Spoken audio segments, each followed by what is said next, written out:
All right, we've got an interesting session here to begin the week. We've got some gains, we've got some hated companies that are bouncing, continuing. A little bit of a turnaround story in some of the retail names we're going to be talking about here from this morning that have held on to some analyst upgrades that have lifted the retail space. All right, what you've got right now is the S&P 500 up about 80 basis points, NASDAQ about the same. You've got the Russell 2000 that was lagging earlier. The small cap futures were in red. They've turned it around now. The index is up about 65 bips, and you've got the 10-year yield. Not a whole lot of action in bonds right now.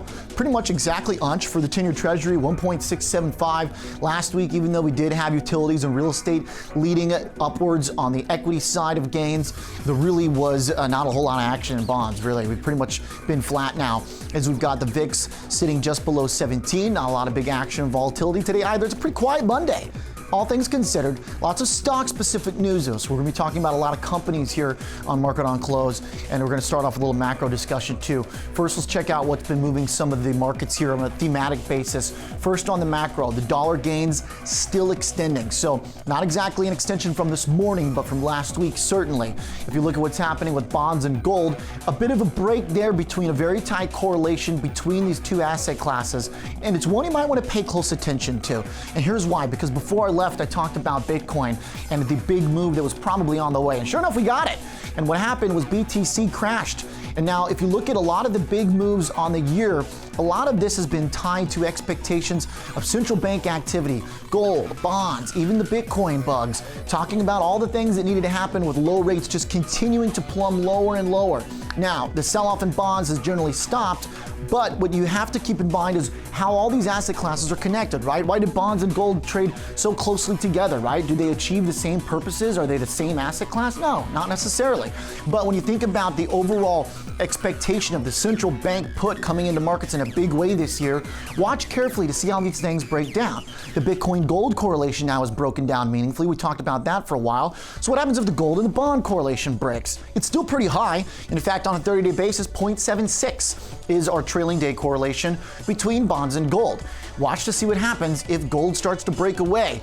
Are the gold bugs going to have as powerful of an argument if some of the economic data starts to stabilize a little bit? Now, we'll debate that back and forth here over the coming months, of course, as you still have big dispersion between quality of economic data, both on a regional basis and even within the U.S., depending on whether it's manufacturing versus services. So we'll put that aside to the moment. Look at crude oil, down 3%. We've now completely given up the gains after the Saudi oil site attack. So now you've got this big pop that just totally unwound. I mean, this is pretty extraordinary. We discussed this at the time, and we've talked here on the program about the longevity and the lasting effect of geopolitics on crude, given that the U.S. is now a net exporter and one of the biggest ones in the world. You can just see how quickly this faded.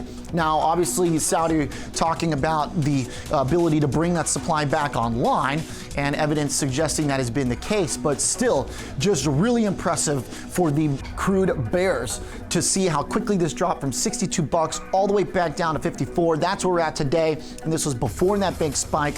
So now you've completely given up all of that in crude.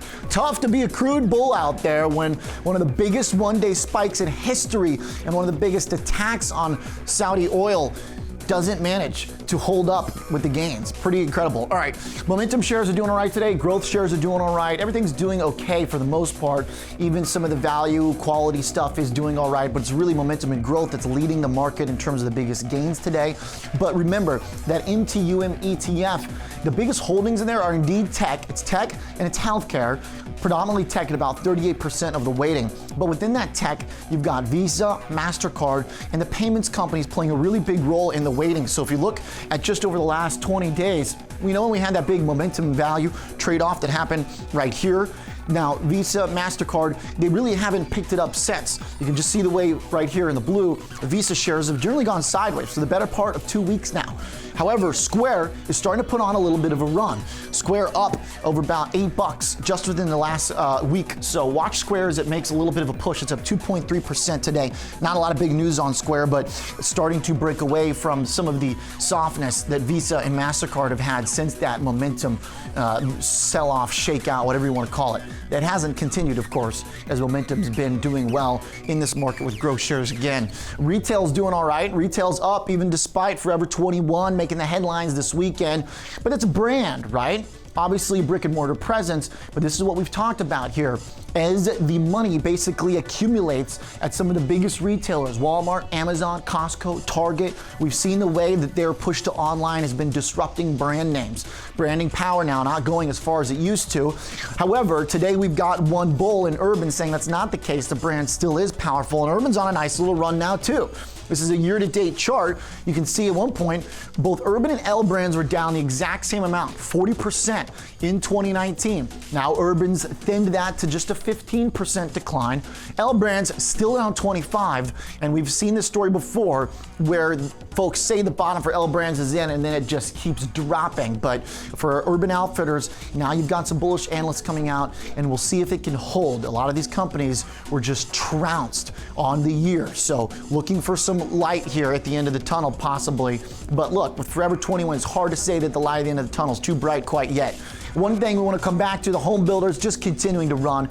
I mean, it's just incredible to watch the way the home builders have been a really great leading indicator for the housing situation. The tone is very different now for housing as we've had some good numbers coming out lately.